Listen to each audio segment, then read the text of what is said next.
네, 여러분, 그 13주차 강의하고 있는데 2차 시 시작을 하도록 하겠습니다. 저희 이번 주부터는 기말고사 준비를 위한 맞춤법, 그래서 글쓰기 여러 가지 맞춤법이라든가 뭐 이런 이제 그 문법 같은 것들, 어휘들, 정확한 어휘에 대해서 수업을 나가고 있는데, 그럼 막상 1차 시 해보니까 생각보다 재밌죠. 그래도 우리가 일상적으로 좀 쓰던 말들이고 또 활용도가 높은 언어들인데, 말을 할 때는 사실은 뭐 크게 하나하나 따지거나 할 필요 없을 수도 있겠지만, 글을 쓸 때는 사실 맞춤법에 맞아야 되는데, 우리가 생각보다 글 쓸 때도 이런 실수 종종 했구나 라고 하는 거 좀 여러분들이 깨달으면서 반성하면서 그렇게 다시 보게 되니까 좀 재미도 있습니다. 그래서 여러분들이 지금 2차 시 영상도 계속 좀 들기 쉬운 표준어들 진행을 하도록 할 테니까 재밌고 좀 흥미롭게 집중해서 잘 들어주시면 좋을 것 같아요.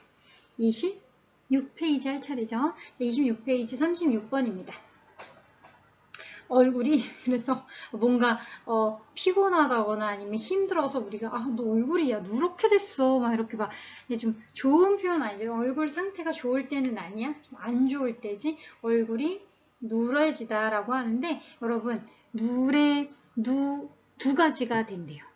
두 가지 표현이 가능한데, 노래지다 아니면 누래지다 만 된대요. 노래지다, 노랗게 되다, 누래지다, 누렇게 되다. 둘 다 노랗게 떴다는 얘기지. 그래서 뭔가 얼굴 표정 안 좋거나 피곤할 때 이렇게 얘기를 하겠네. 얼굴이 노래지다 아니면 누래지다. 근데 노래랑 누래는 안 되는 거지. 이런 거 너무 헷갈린다.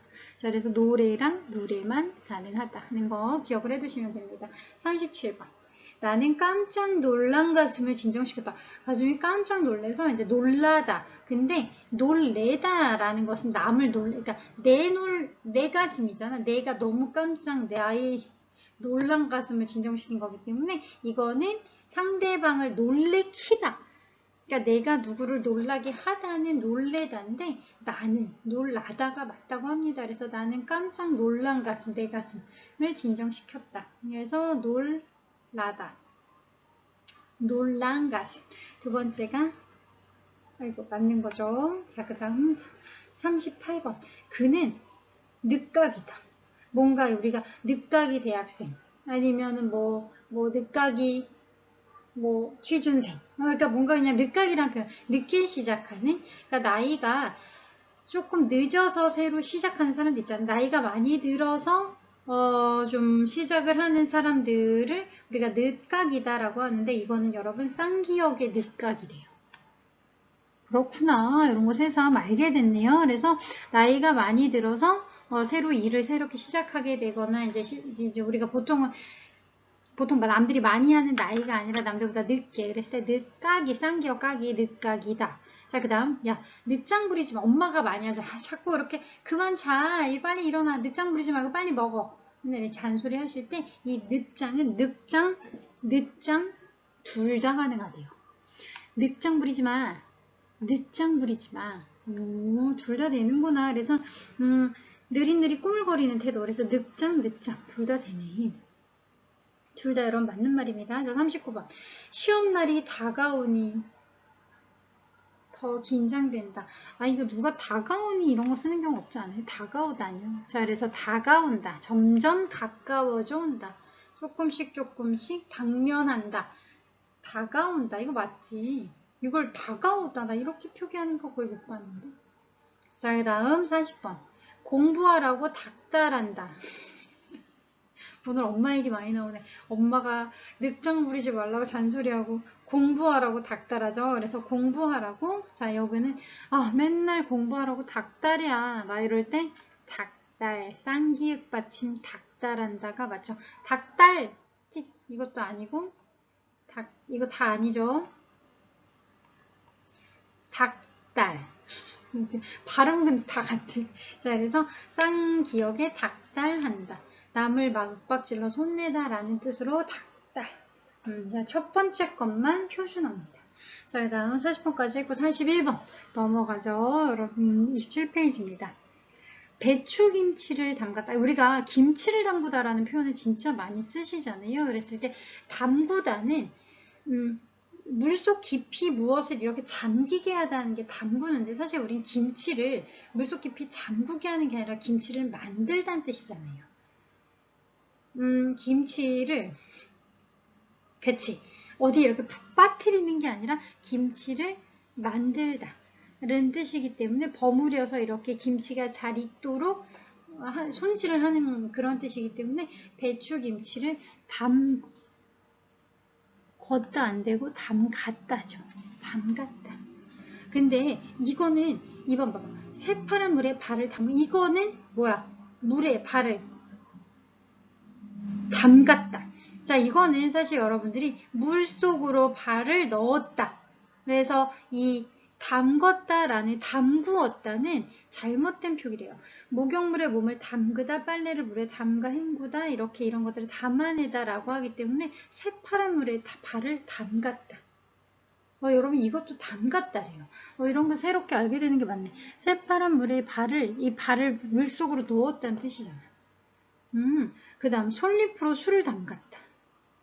술은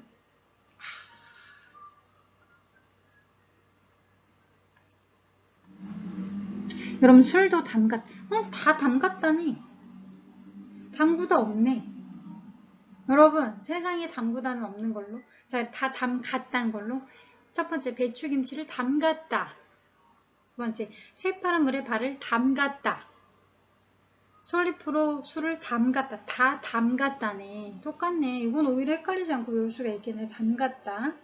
그래서 담구었다로 많이 저도 이제 그렇게 담구다라고 하는 거는 담궜다의 잘못된 표현이기 때문에 그렇게 담갔다라고 쓰는 게 맞다고 합니다. 41번. 이런 거는 좀 기억해둬야겠다. 왜냐면 우리가 일상적으로 담그다라는 표현을 많이 쓰는데 어쨌든 쓸 때는 담그다가 아니라 담갔다가 맞는 표현이니까.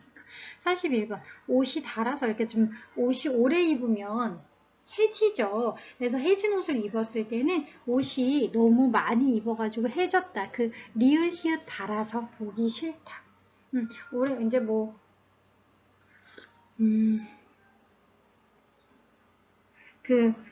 오래 입으면 당연히 해지는데 이제 해지면 당연히 보기가 안 좋죠. 그래서 옷이 니을 히읗 달아서 보기 싫다. 그 다음 국이 달아서 짜다. 그러니까 뭔가 이거는 달아오르다라는 뜻인데 국을 많이 끓이면 쫄아든다는 뜻이거든요. 그럼 당연히 짜지. 물기가 없어지면. 그래서 요거는 국이 뭐야? 요거지. 오래 끓여서. 그러니까 탕약을 다리다 할 때 그거랑 여러분 그러니까 연결을 시키시면 되는데 탕약을 오래 끓여서 쫄아들게 하는 거잖아요. 그래서 액기스만 우리가 약을 받아서 실제로 약은 되게 조금이니까 그 액체로 된 약은 조금인데 오랫동안 그 좋은 약재 성분을 달게 하는 거잖아요. 그거에서 오는 거지. 그래서 국을 너무 많이 졸여서 짜졌다라고 하기 때문에 이건 달아서지. 재밌다. 자, 그 다음 약을 다리다. 그렇지. 여기 바로 밑에 나오네. 약도 오래 끓이면은 쫄잖아. 그러니까 쫄이다는 뜻이겠지. 약을 다리다도 그래서 위에 2번 국을 다리다랑 같은 다리다가 되는 거죠. 오래 끓여서 진하게 졸여가지고 액기스만 추출하는 거죠. 그래서 다리다. 그러면 옷 솔기가 옷을 너무 많이 입어가지고 옷이 닳다라고 하는 거는 리을이읒 달아서 나머지는 달아서. 43번. 이것은 내 돌사진이다. 첫 번째 생일이 돌이죠. 이것은 내 돌사진이다. 예전에는 여러분 옛날에는 저도 어렴풋이 기억이 나는데 저 어렸을 때만 해도 그러니까 벌써 애기가 돌이에요 라고 할 때 진짜 이렇게 표기하던 시절이 있었어요. 그래서 돌을 한 바퀴로 이렇게 그러니까 딱 한 바퀴 된 1년 된 거잖아요. 근데 최근 들어서는 조금 표준어가 바뀐 거지. 그래서 그냥 이 리을 시옷을 쓰지 않고 그냥 리을만 쓰는 돌사진. 이것이 내 돌사진이다. 그럼 돌사진 가지고 계시죠? 그거. 그래서 돌로 쓰도록. 이게 조금 새로워진 표준어 규정이에요. 리을 하나. 마누라. 44번. 마누라 등살에 시달렸다. 자, 그래서 우리는 이제 저도 결혼 안 했지만 여러분도 안 하셔서 뭐 마누라 개념이 없겠지만 우리가 뭐 엄마 등살, 선생님 등살 아니면 뭐 남자친구 등살, 여자친구 등살 이런 말은 쓸 수 있잖아요. 뭔가 등살은 이건 너무 쉽다. 등에 붙은 살. 나는 선생님 저는 등살이 많아가지고 빼야 돼요. 등에 붙은 살. 그게 아니라 등살은 몹시 이렇게 막 달달 볶는 거. 몹시 귀찮게 구는 게 등살이지. 막 등살에 시달린다라고 얘기를 하는데 그게 아니라 등에 있는 살과 등살. 이거는 너무 쉬운데? 그쵸? 요 구분은, 요거는 구분을 잘 해주시면 됩니다. 그 다음 45번. 그 아이가 잘 자랐는지, 그러니까 잘할는지, 앞으로, 이거는 과거가 아니라 앞으로네. 그 아이가 잘 자랄는지 걱정된다. 앞으로 잘 자랄 수 있을까? 그 아이가 이렇게 앞으로의 일에 대한 걱정? 아이가 잘 자랄 수 있을지 걱정된다. 뒷절이 나타나는 이거 상관없이 어떤 일의 실현 가능성, 그러니까 잘할는지, 그래서 잘할는지. 른 아니야? 런도 아니야? 잘할는지. 이런 거 오묘하다. 오묘해서 좀 기억을 꼭 해두셔야 될 것 같아요. 자, 지금 45번까지 했는데 그러면 그 다음 46번. 범인은 도망가려고가 아니라 가려고 틀려요. 도망가려고. 발버둥을 쳤다. 도망가기 위해서 어떤 행동을 하려고. 뭐뭐 하려고. 그래서 도망가려고. 자, 범인을 잡으려고 하냐? 잡으려고. 이렇게 리을을 쓰는 것이야. 잡으려고. 그러니까 뭐뭐 하기 위해서 이렇게 방향성과 아니면 목적을 쓰는 건데 도망가려고 아니면 잡으려고 이런 식으로 써야죠. 그래서 뭐뭐 하려고. 그 다음 여기까지 다 기억하시죠? 47번. 내가 던진 공이 그러니까 뭔가 공교롭게 이게 여러분들이 비슷한 의미야. 마침도 우연이고 공교롭게도 우연인데 마침은 조금 좋을 때 야 그때 마침 나를 구원해줄 그가 나타난 거야. 이렇게 긍정적일 때는 마침이지만 조금 부정적 어쩌다가 그렇게 됐어요. 좀 부정적인 상황에서 공교롭게가 맞는 거지. 여러분 요거 생각보다 여러분들이 문장 쓸 때 많이 틀려요. 왜냐면 야 마침 그때 딱 물건이 하나 남아서 내가 샀잖아. 이거 조금 긍정적인 거죠, 마침. 근데 그게 아니라 공교롭게는 공교롭게 그 앞에 그러니까 내가 막 후줄근하게 나갔는데 공교롭게 그때 내가 짝사랑하던 오빠가 있다니 이렇게 좀 안타까운 상황. 그럴 땐 공교롭게. 그래서 여러분 보시면 내가 던진 공이 이웃집 유리창을 깬 거기 때문에 공교롭게가 맞지. 하필이면. 그래서 마침은 긍정적일 때. 공교롭게는 조금 더 부정적인 상황에서. 자, 그 다음 48번. 공부한 만큼 성적이 이거는 이건 진짜 사투리지. 많지가 아니라 만큼. 공부한 만큼 성적이 올라간다. 맞죠? 자, 그 다음 저만치 앞서서 걸어갑니다. 그래서 저만큼 저만치 둘 다. 이건 둘 다 맞는 건데 어느 정도 폭만큼 이렇게 나랑 차이가 있는 건데 어느 만큼 저만큼 저만치 이거는 둘 다 가능. 저만큼 앞서서 걸어갑니다. 저만치 앞서서 걸어갑니다. 그만큼. 자, 49번. 화살을 관역에 정확하게 화살을 맞추다 라고 할 때는 화살이 정확하게 거기에 맞추다 라고 할 때는 맞추었다. 화살을 관역에 정확하게 내가 맞췄다. 그걸 줄여서 그냥 맞췄다 라고 하는데 맞추었다. 맞히다. 근데 과거형이니까 맞추었다. 화살을 정확하게 관역에 맞췄다. 근데 정답은 쉽게 이것도 화살이 관역에 정확하게 맞는 것과 정답이 맞는 거 둘 다 뭐야? 내가 목표한 데를 향해 쏘는 거니까 둘 다 맞추었다야. 이거 기억하기 쉽겠다. 그죠? 그 다음 한의원에 가서 침을 맞추었다. 여러분 이것도 맞추었다. 자, 그러면 이거 쉽네. 다 맞히었다야. 또로롱 셋 다. 화살을 관역에 맞추었다. 정답을 쉽게 맞추었다. 침을 맞추었다. 다 맞추었다. 헷갈릴 거 없네. 다 맞히다예요, 여러분. 그래서 맞추다는 이 퍼즐을 맞추다 이럴 때 쓰는 거지. 그러니까 얘랑 얘가 떨어져 있는데 두 개를 이렇게 짝을 맞추다 이럴 때 쓰는 건데 지금 여기에 있는 것들은 다 적중시키다. 그러니까 내가 답도 원래 답 적중시킨 거고 관역도 적중시킨 거고 침도 여기다가 이렇게 딱 맞추는 거잖아요. 그래서 다 맞추었다가 맞춰. 근데 여기서 하나의 쌍을 떨어져 있는 짝을 맞춘 그것만 맞추다. 헷갈리시지 않을 겁니다. 그다음 50번. 옷을 입고 마지막 매무시를 잘해야 된다. 이거는 뭐냐면 매무시는 옷을 입고 이렇게 막 이렇게 깃 같은 거 잘 막 이거 옷 대충 입고 가면 막 소매도 구겨져 있고 깃도 구겨져 있고 막 이제 막 꾸깃꾸깃하잖아요. 그게 아니라 옷을 입고 이렇게 딱 단속하는 뒷단속 같은 것들을 매무시라고 하는데 매무새는 그 모델 핏 같은 거 있잖아. 옷을 입고 약간 옷 매무새가 좋은 사람. 이거는 매무시는 그러니까 누구나 단정하게 이런 것들 잘 이렇게 잘 피고 이렇게 하는 마지막에 이런 매무시고 매무새는 똑같은 옷을 입어도 우리가 막 맵시가 다르다라는 얘기를 하잖아요. 이렇게 뭐 그런 어떤 전체적인 꼴, 태 이런 것들을 매무새. 하지만 매무시는 옷에 그런 단정하게 잘 여미는 이게 잘 뭐 단추를 잠궜다거나 이런 거. 그래서 요거는 조금 요거는 일상적으로 많이 쓰죠. 매무시, 매무새. 근데 이거는 구분을 해서 여러분. 왜냐면 하나가 틀린 게 아니라 둘 다 쓰는데 의미가 전혀 다른 거기 때문에 조금 이건 구별해서 기억을 해주시면 좋겠죠. 자, 50번까지 했고, 그 다음 51번. 그는 술을 많이 먹어도 맹송맹송하다. 그러니까 정신이 좀 멀쩡하다는 뜻이겠지. 그러니까 뭐 누구는 한 잔만 먹어도 막 금방 해롱해롱 하는 사람이 있는데 그는 술을 많이 마셔도 늘 어떻대? 정신이 조금 멀쩡하다. 그거는 여러분 맨송, 맨송이래요. 그리고 맨숭, 맨숭이래요. 둘 다 가능하네. 맹송, 술을 마시고도 취하지 않아서 정신이 말짱하다. 맨숭도 똑같이 술을 마시고도 취하지 않아 정신이 말짱하다. 그럼 둘 다. 하지만 맹송은 안 된대요. 요거 아니면 요거는 답이 된다고 합니다. 여러분 헷갈리지 말고 잘 기억을 해주세요. 그래서 맨송, 맨숭. 자, 그 다음 52번. 체육 시간에 멀리 뛰기를 했다.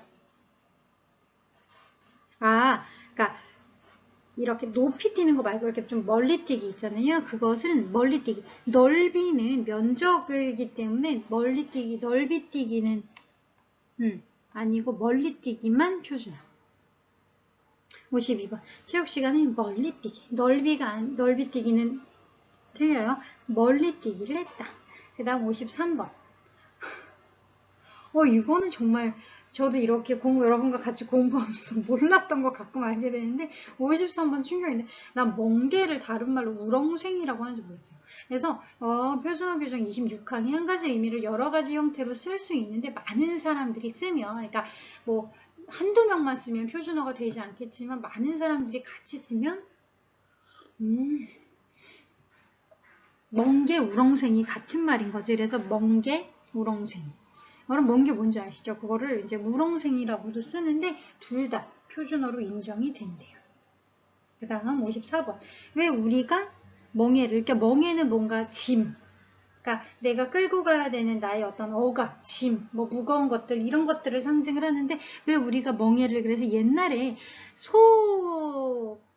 우리나라 같은 경우 농경사회니까 소를 집에서 많이 키웠잖아요. 왜냐면 소에다가 이렇게 굴레를 씌워가지고 출발시키면 소가 앞으로 가면서 밭에 갈아준 거지. 뭐 지금이야 여러분 농기구 그냥 소로 시키는 게 더 비효율적이지만 농기구 하지만 예전에 그랬을 때 소한테 메어주는 어떤 하나의 그 굴레 같은 거, 멍해 같은 거 그런 것들인데 그게 애가 아니라 어이의 멍해구나.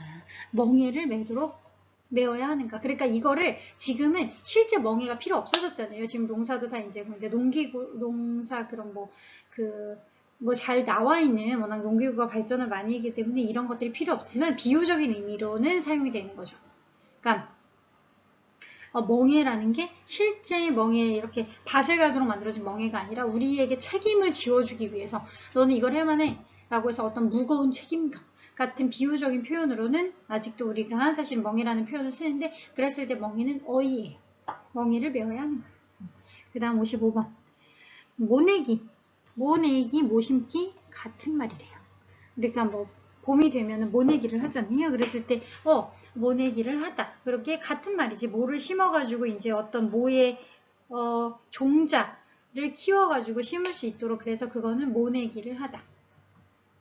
56번 무라고 쓰는 옛날에 이것도 옛날 어른들이 간혹 쓰던 표현법인데 무를 많이 먹으면 소화가 잘 된다라고 하는데 무가 발음은 무지만 실제로 쓸 땐 그냥 무라고 써야죠. 쓸 때조차도 무라고 쓰면 안 된다는 거예요. 무 그냥 요거는 근데 여러분 헷갈리시지 않을 거예요. 여러분 세대에는 사실 무라고 표기하는 경우를 보기가 더 힘드실 거예요. 자 57번입니다. 사랑이 뭐길래 이렇게 마음이 아플까? 라고 했을 때 우리 진짜 이거 대부분 사람들이 이렇게 쓸 거야. 뭐길래? 아 진짜 아니면 공부가 뭐길래? 학점이 뭐길래? 돈이 뭐길래? 라고 할 때 뭐길래? 도대체 뭐기에? 근데 이거 실제로 쓸 때는 길래가 아니라 뭐기에. 그렇지 그것이 무엇이기에? 라의 줄임말이죠. 돈이 무엇이기에? 사랑이 무엇이기에? 그래서 무엇이기에의 줄임말 뭐기에. 뭐길래 안 돼요. 자, 그 다음 너가 울길래 이것도 울길래가 아니라 울기에 뭐뭐 하기에 그래서 까닭을 그러니까 뭐뭐 한다는 이유로 그러니까 도대체 뭔지 이렇게 해서 이유나 까닭을 나타내는 어말어미인데 이거는 기회가 맞아요. 그러니까 뭐기에 뭐뭐기에 라고 써야지 길래는 잘못된 표현입니다. 근데 이거 진짜로 실생활에서 많이 쓰는 그런 실수? 오류네요. 58번. 요거 막 옛날에 할머니 댁에 가면 꼭 음료로 옛날에는 막 커피 같은 거를 주시는 게 아니라 미숫가루 많이 주셨죠. 그래서 미숫가루를 물에 타 먹었다. 미숫가루가 아니라 근데 미숫가루라고 합니다. 이걸. 자, 59번. 나의 바람은 선생이 되는 것이다. 그러니까 나의 어떤 목표? 나의 이제 내가 바라는 것들은 근데 바램 아니고 우리 근데 진짜 바램 많이 써. 저도 종종 이 오류를 쓰는데 나의 근데 바람. 내가 바라는 것. 그래서 이것도 이 해설 보시면 해설도 또 하나의 문제네. 설레임과 비슷한 유형이 오는데 설레임이라고 하면 안 되고 설렘. 이라고 해야 되는 것처럼 바램이 아니라 바람. 나의 목표, 내가 바라는 것, 바람은 선생이 되는 것이다. 자, 그 다음 60번. 그 사람은 후세에 큰 발자욱이 아니라 그렇지. 발자욱은 이 자체가 이미 표준어가 아니에요. 발자국을 남겼다. 그러니까 하나의 후세의 큰 흔적, 큰 업적을 남겼다라고 했을 때는 발자국을 남겼다죠. 그 다음 61번. 맞아. 벌레, 버러지. 욕 같은데? 근데 자, 어쨌든 벌레, 버러지 둘 다 표준어라서 써도 된대요. 저 버러지를 잡아야 한다. 벌레를 잡아야 된다. 같은 말이지. 근데 벌거지는 안 된대요. 벌레 아니면 버러지 둘 중에 하나. 자, 그 다음 62번. 우리가 잔치를 벌리자. 그러니까 뭐 파티를 벌리자 이렇게 얘기할 때 뭔가 하나를 이렇게 일을 벌리다. 그러니까 일을 시도하다, 일을 계획하다, 이렇게 일을 펼쳐놓다 이런 거기 때문에 벌려가 아니라 버려. 파티를 버려보자. 벌리는 거는 뭐 이렇게 다리를 벌리다. 뭐 아니면 이렇게 좀 간격을 벌리다. 이럴 때 벌리는 거지. 자, 그래서 그러니까 근데 파티는 그런 게 아니잖아. 파티를 개최하다. 파티를 한번 이제 뭐 그러니까 만들어 마련하다 이런 뜻이니까 버려보자. 촛불잔치를 버려. 자, 그 다음 돈이 잘 벌린다. 그렇지, 버린다가 아니라 돈이 잘 벌리면 진짜 좋겠네. 부러운데? 자, 돈이 잘 벌린다가 아니라 돈이 잘 들어온다. 그러니까 돈을 잘 번다 라고 하는 것의 일종의 피동 표현이죠. 그래서 돈이 잘 벌린다. 벌린다. 다음 여러분 62번까지 잘 기억하셨죠? 그 다음 63번. 그는 자주 벌 썼다. 벌을 쓰다. 그러니까 잘못을 많이 했나 봐. 뭐 지각을 많이 하다 말을 안 들었나 봐. 그랬을 때 벌 썼다가 아니라 그는 자주 벌을 쓴 거지. 손을 들고 있거나 아니면 뭐 뒤에 나가 있거나 이렇게 벌을 쓴 거겠죠. 벌 썼다가 아니라 벌 썼다. 자, 선생님은 학생에게 벌은 여러분 굴레처럼 씌우는 게 아니라 그렇지 벌을 이렇게 세우는 거기 때문에 벌을 세웠다가 맞죠. 자, 그래서 그는 자주 벌 섰다.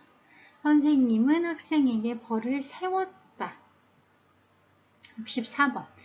진해 벚꽃, 그러니까 올해는 사실 이렇게 좀 상황이 시의적으로 불안정했기 때문에 이런 벚꽃 축제 같은 거 여러분 거의 못 가셨을 텐데 실제로 벚꽃 축제로 유명한 진해가 예시로 나왔네요. 진해는 벚꽃 축제로 유명하다. 근데 우리가 보통 벚꽃 할 때 시옷을 붙여서 쓰는 경우가 있는데 지읒 벚꽃입니다. 왜냐면 버지가 달린대요. 벚꽃나무에서. 그래서 그 버지의 꽃이란 뜻이기 때문에 버지 지읒이잖아. 찌는 쌍지읒이잖아. 그래서 벚꽃은 밑에 받침이 지읒. 그 다음 65번 봉선화.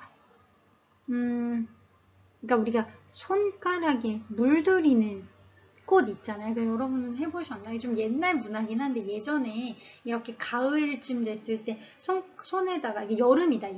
여름에 한창 크는 꽃 중에 봉숭아꽃이 있는데 그거를 손에다 물을 들여서 겨울까지 이게 다 자라지 않고 겨울까지 남아있으면 뭐 소원이 이루어진다든가 막 이건 약간 귀여운 속설 이런 좀 낭만적인 옛날 풍습 이런 게 좀 있었는데 이게 두 가지가 같은 말이래요. 봉선화와 봉숭아. 근데 봉숭화는 아니야. 봉숭아는 아니고 우리가 보통 일반적으로는 봉숭아라는 말을 더 많이 씁니다. 근데 봉선화도 되는 거지. 그래서 두 가지가 같은 꽃 이름입니다. 찾아보시면 꽃이 나올 텐데 그 꽃잎이랑 이파리를 같이 짓이겨서 손가락에다가 좀 물을 들였던 그런 풍습이 좀 있었어요, 예전에. 66번은 우리 부추라는 말, 이제 지방에서는 그걸 정부지나 소풀이라고 하는데 근데 여러분 이거는 뭐 우리가 요리를 막 하거나 여러분들이 그러지 않기 때문에 관심 없을 수 있는데 나머지는 다 방언. 예, 부추만 맞는 말이래요. 67번 문익점은 붓두껍에 와 이거 진짜 많이 혼동하는 거네. 붓두꺼 그러니까 붓을 이렇게 그러니까 보관하는 용기죠. 붓뚜껑이 많은데 그 붓뚜껑이 아니라 붓두껍이라고 한대요. 그래서 문익점은 붓두껍에 모카씨를 가지고 왔다. 그래서 우리가 붓뚜껑이 아니라 붓을 이렇게 보관하는 껍데기는 붓두껍. 붓껍데기란 뜻이지. 껍데기, 붓의 껍데기. 그래서 붓두껍. 이거는 진짜 기억해두면 좋겠다. 자, 그 다음 68번. 남의 말을 빌려 쓰다. 이렇게 남의 말을 그러니까 조금 이게 인용하다라는 뜻이겠죠. 그러니까 빌려와서 쓴다는 뜻이게 빌려 쓰는데 남에게 밥을 빌어 먹다는 그러니까 구걸하다라는 뜻입니다. 그렇기 때문에 빌리다는 진짜 이렇게 빌려온 다음에 이거는 갚을 거 아니면 내가 잠깐만 갖다 쓰는 건데 빌어 먹다는 좀 더 뭔가 빌다. 그러니까 좀 다른 사람한테 공짜로 얻어먹다. 그러니까 다시 말해서 다시 갖다 줄 게 아닌 거지. 그럼 빌어먹을 때는 갖다 줄 생각인 게 아니라 진짜 구걸하는 거잖아요. 그래서 요 표현. 남의 말을 빌려오는 거랑 이렇게 좀 인용을 하거나 차용을 해가지고 나중에 어떤 식으로든 뭐 그 대가를 지불하거나 아니면 뭔가 이런 식으로 이제 좀 같이 교환을 하는 게 아니라 빌어는, 그러니까 빌어먹다라고 하는 빌다 해서, 그러니까 저 좀 주세요 라고 해서 빌어먹는 거기 때문에 두 개의 개념이 전혀 다르죠. 이것도 진짜 중요하네. 빌려먹다, 빌어먹다. 그러니까 빌려먹었으면 그건 갚을 거고 빌어먹었으면 안 갚을 거지. 이렇게 기억하면 돼요. 자, 여러분 일단 오늘은 여기까지만 할 겁니다. 31페이지까지만 할 건데 여러분 다음 주에는 32페이지부터 나갈 거예요. 그래서 다음 주에 아마 지금 제 계획으로는 32페이지부터 44페이지까지 진행을 할 겁니다. 그러면 아마 그게 우리 기말 시험 범위가 되겠죠. 다음 주엔 32부터 44까지 좀 쭉 나갈 건데 그래서 다음 주까지 배우면은 여러분 그러면 우리는 시험 범위가 오늘 20페이지부터 시작한 거잖아요. 20페이지부터 44페이지까지인 거죠. 자, 여러분 영상만 열심히 들으셔도 우리 시험 준비를 잘 하실 수 있습니다. 그래서 오늘 영상도 열심히 들어주셨겠지만 다음 주까지, 그러니까 제가 영상에서 언급하는 범위까지만 가급적 시험을 낼게요. 왜냐하면 같이 공부를 하지 않았던 부분에 대해서는 여러분들이 시험을 출제하면 조금 부담스러워 하실 수 있기 때문에 같이 공부를, 그래서 오늘 31페이지까지 했는데 다음 주는 32페이지부터 44페이지까지 그렇게 해서 아마 시험 범위는 이번 주와 다음 주에 나간 그 부분을 제가 그 부분 중에서 추출해가지고 문제를 출제를 할 예정입니다. 자, 그렇게 하시면 되고, 자, 근데 맞춤법만, 여러분 중요한 게 있습니다. 맞춤법만 시험범위냐라고 한다면 기본적으로 글쓰기와 고전읽기 수업은 학교 공통으로, 그러니까 뭐 이게 지금 모든 전공 학생들이 다 듣는 거잖아요. 학교 공통으로 해야만 하는 파트가 또 있습니다. 어디냐? 여러분들 야유를 저한테 보내실 수도 있겠지만 제 선택의 여지가 아닙니다. 어쩔 수 없습니다. 꼭 해야 되는 것 중에 하나가 어디냐면, 그렇죠, 3부 125페이지 사자성어 부분도 꼭 나가야 합니다. 그래서 여기도 우리 시험 범위로 좀 주어졌기 때문에 여러분 학교 공통상, 공통 이런 교칙상 이 사자성어도 기본적으로 여러분들이 조금 숙지해서 익혀서 이것도 시험 범위에 해당이 되는데, 여러분 일단 오늘 그래서 사자성어를 보시면 125페이지부터 134페이지까지 제가 시험 부분, 그러니까 오늘 과제 부분이 하나, 둘, 셋, 5장 정도 여러분 쓰기 과제를 내드릴 겁니다. 뭐냐면 이제 첫 번째 요거 여러분 책에 있으면 책에다 쓴 다음에 저한테 사진 찍어서 올리셔도 되는데, 가임방명이면 가임방명을 한자를 5번씩 써서, 자, 그래서 과제 부분은 제가 따로 이렇게 PPT로 만들어서 125페이지부터 134페이지까지 각 한자를 5번씩 손으로 써서 그 쓴 거를 사진으로 찍어서 사진을 조금 한 페이지로 파일을 만들어서 저한테 업로드해 주시는 게 이번 주 과제입니다. 아마 다음 주에는 134페이지까지 이번 주에 했다면 다음 주는 135부터 143까지 이렇게 2주 동안 과제, 이 과제조차도 어차피 여러분 시험 공부하셔야 되니까 시험 공부와 관련된 거죠. 이해하시겠죠? 수업은 맞춤법으로 나가는데 시험 공부, 시험 범위는 여러분 사자성어 손으로 지금 오늘 125페이지부터 134페이지까지 내드릴 건데, 과제와 관련된 부분은 제가 따로 이미지 이렇게 모아서 PPT로 올려드릴 겁니다. 그래서 여러분들이 연습장에다 쓴 다음에 찍어서 올리셔도 되고, 만약에 교재가 있다면 교재 위에다가 이 교재 위에다가 써서 여기 빈 칸 있잖아요. 그래서 여러분들이 이 빈칸 교재 위에다가 5번씩 쓰게 돼 있어, 우리 교재가. 그래서 쓴 다음에 그걸 촬영해서 여러분들이 뭐 촬영한 것을 여러분 저처럼 PPT로 만드시든 PDF로 만드시든 뭐 어떻게 만들어도 상관없지만 촬영본을, 그러니까 저한테 이렇게 모아서 5번씩 쓴 거를 올리시면 됩니다. 그래서 이번 주 과제는 사자성어 쓰기인데, 여러분 요거는 과제를 위한 과제기보다는 사자성어 자체도 시험 범위입니다. 그래서 이번 주랑 다음 주에 나갈, 이번 주는 125부터 134까지, 다음 주는 135부터 143까지 양주 동안에 쓰는 사자성어 범위도 다 시험 범위인 걸로, 시험 그 중에 문제가 나갑니다. 그러니까 여러분 기말고사는 맞춤법과 사자성어로 문제가 나간다라고 생각하시면 되죠.